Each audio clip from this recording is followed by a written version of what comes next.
बाकी अमोल कोल्हेंच्या इन्व्हिटेशनला काही मी फार किंमत देत नाही. फिल इन द ब्लँक्स करायला ज्याची इच्छा असेल त्याने जाऊन करावं, त्यांच्या पक्षाचा विषय आहे, त्याच्यावर मी अगोदरही बोललो, मी भाष्य करणार नाही. मात्र अमोल कोल्हेंना मी सांगू इच्छितो की त्यांना आता लोकांची गरज आहे, कारण की तिथं कोणी दुसरं तयार पण नाही आहे ना. तुम्ही मला एक व्यक्ती सांगा ज्यांनी महाविकास आघाडीमध्ये मी लढवायला इच्छुक आहे नगर जिल्ह्यामध्ये अशी इच्छा व्यक्त केली असेल. तिथं स्पर्धाच नाहीये.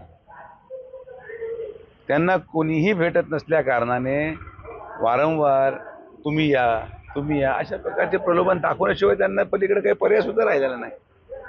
तर त्यामुळे मला वाटत नाही की अमोल कोल्हेने काही निमंत्रण दिलं म्हणजे निमंत्रण कधी देतात. जसं भारतीय जनता पार्टीमध्ये स्पर्धा आहे, राम शिंदे साहेब इच्छुक आहेत, आमचे बेरड सर इच्छुक आहेत, मी इच्छुक आहे आणि अजून कोणी इच्छुक असेल लपलेलं ते मला माहित नाही, पण उघडपणे हे 3 इच्छुक आहेत. तर आमच्यामध्ये स्पर्धा तरी आहे.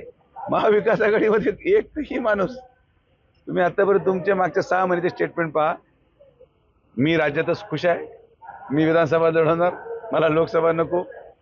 तर एकाही माणसाने जेव्हा इच्छा व्यक्त केली आणि ती जागा रिक्तच आहे, कोणीच उभं नसेल, त्याच्यामागे काहीतरी तर कारण असेल की का कोणी उभं राहायला तयार नाहीये.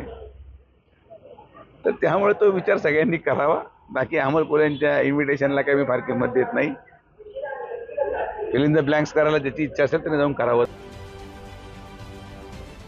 राजकारणातील प्रत्येक अचूक बातमीचे सर्वात आधी अपडेट्स मिळवण्यासाठी सरकारनामाच्या सर्व सोशल मीडिया प्लॅटफॉर्मला लाईक, फॉलो आणि सबस्क्राईब करा.